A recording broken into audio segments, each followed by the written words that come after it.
স্কুলে কলেজে ভার্সিটিতে লেখাপড়া করছে, কত জেনার মধ্যে মুবতলা হচ্ছে আপনার মেয়ে, আপনি তো জানেন না। আরে ক্লাস 4-5 পর্যন্ত লেখাপড়া করা, বিবাহ শাদী দিলে স্বামীর টাকা পয়সার হিসাব নিকাশ করতে পারে মতো মহিলা তেঁতুলের মতো তেঁতুলের মতো তেঁতুলের মতো। ছোট্ট একটা ছেলে তেঁতুল খাইতেছে, আপনি দেখতেছেন, আপনার মুখ দিয়া লালা বাইর হবে। মহিলা তার থেকেও বেশি খারাপ। মহিলার দিকে দেখলে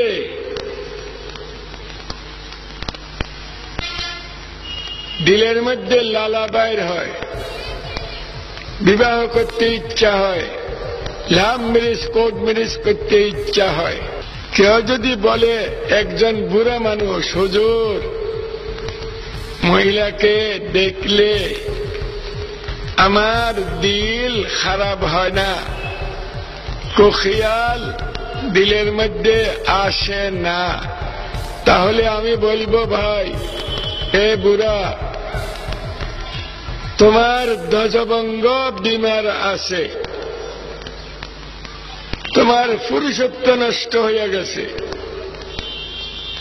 সেজন্য মহিলাদেরকে দেখলে তোমার মনে কুবাব আসে না। গার্মেন্টসে কেন দিছেন আপনার মেয়েকে? ফজরে 7টা-8টা বাজে চলে যায়, রাত্রে 8টা 10টা 12টায় আসে না। কোন পুরুষের সাথে ঘোরাফেরা করতেছে তুমি তো জানো না। জেনা করে করে টাকা রোজগার করতেছে, কি বরকত হবে?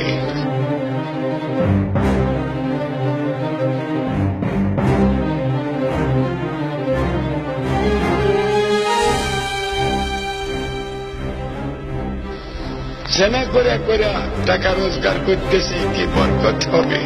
মহিলা তেঁতুলের মতো তেঁতুলের মতো তেঁতুলের মতো। গার্মেন্টসে কেন দিছেন আপনার মেয়েকে? জেনা করে করে টাকা রোজগার করতেছে, কি বরকত হবে? জেনা করে করে টাকা রোজগার করতেছে, কি বরকত হবে? কেন মা, কি হয়েছে? আমি কেন চেনেন? তোরে ছিলাম না কেন চিনি? আমি কেন কোন দেহি? তুই আমাকে হালিমা, আমাকে সবুরের একমাত্র মাইয়া। আমি কি করে জানেন? জানুম না কেন? কি করে কোন? তুই গার্মেন্টসে চাকরি করে সারাদিন গাদার মতো খাইতা পঙ্গু বাবার সংসার চালাস, ছোট ভাইটার লেখাপড়ার পয়সা জোগাড় করস। কিন্তু হঠাৎ তোর কি হইল? তোর বাপে কিছু কইছে তোরে? বাপ কিছু কয় নাই। তাইলে কেডাই কি কইছে ক? হুজুর আপনি কোন? গার্মেন্টসে কাজ করে কি পাপ? না, পাপ হইব কেন? সারাদিন গাধার মতো খাইটা পঙ্গু বাপের মুখে খাওন তুলে দেওয়ান কি পাপ? না, কি করস তুই? আরে পাপ হইব কেন? এটা তো পুণ্যির কাজ। বাইসে থাকার জন্য এই যে এত কষ্ট করি, এটারে কি জিনা কয়? নাউজুবিল্লাহ, আস্তাগফিরুল্লাহ, কি কইতাছস তুই? এই যে আমি আপনার সাথে কথা বলতেছি হুজুর, আপনার দিলে কি কুমতলব আসছে? আমারে দেখে কি আপনার লালাচ হইতাছে? আস্তাগফিরুল্লাহ, নাউজুবিল্লাহ, এসব কি কইতাছস মা? তুই তো আমার মাইয়ার মতো। বাপ মেয়ের সম্পর্ক কি থাকবো না? ভাই বোনের সম্পর্ক কি থাকবো না?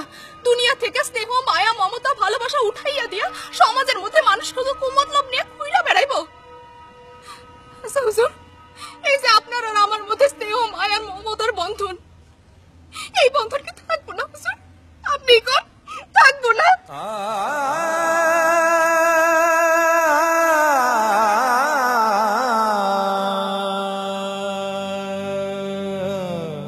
সবই থাকবো মা।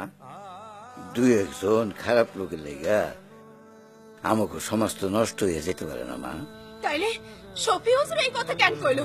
আমরা নাকি জেনা করে টাকা কামাই, আমরা নাকি তেঁতুলের চেয়েও খারাপ, আমাকে দেখলে নাকি দিলের মধ্যে কেবল কুমতলব আসে?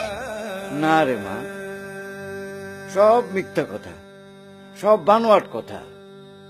কিছু কিছু ছদ্মবেশী মৌলানা আছে যারা নিজের স্বার্থের জন্য ধর্মের ভুল ব্যাখ্যা দিতেছে আর কোরআন হাদিসে বিকৃত কইরা মানুষের মধ্যে বিভ্রান্তি ছড়াইতেছে। আমি ওনার কথা সবই শুনেছি মা। উনি যা বলছেন সবই উদ্দেশ্য প্রণোদিত। আজকে যদি আমার বিবি অসুস্থ হয়, আমি মহিলা ডাক্তারের কাছে তারে নিয়ে যাই, কিন্তু ওনার কথা মতো মেয়েরা যদি ক্লাস 3-4 পর্যন্ত লেখাপড়া করে তাহলে ডাক্তার হইব কেমনে? ইসলাম ধর্মে কোথাও লেখা নাই যে নারীরা লেখাপড়া করতে পারবো না, কাজ করতে পারবো না, বরং নারী পুরুষ কাঁধে কাঁধ রেখা আগায় যাওয়ার কথা বলা আছে। আমাদের নবীজি হযরত রাসূল পাক সাল্লাল্লাহু আলাইহি ওয়াসাল্লাম লেখাপড়ার জন্য শুধু চীনে যেতে কইছে। তিনি নারীদের বাদ দিয়া শুধু পুরুষদের লেখাপড়ার কথা বলেন নাই, নারী পুরুষ উভয়ের কথা তিনি বলছেন। আমাদের নবীজির স্ত্রী বিবি খাদিজাও ব্যবসা করতেন। ধর্মের নামে যারা নারীদের অধীনস্থ করে রাখতে চায়, পিছায় রাখতে চায়, তাদের মধ্যে কুমতলব আছে। তাই আমাকে বিবেক দিয়া ভালোটারে গ্রহণ করতে হইব আর খারাপটারে বর্জন করতে হইব। আমি ইনশাল্লাহ আগামী শুক্রবার জুম্মার নামাজের খুতবায় এই সমাজ বিরোধী চক্রের ব্যাপারে মানুষকে সচেতন করে তুলব।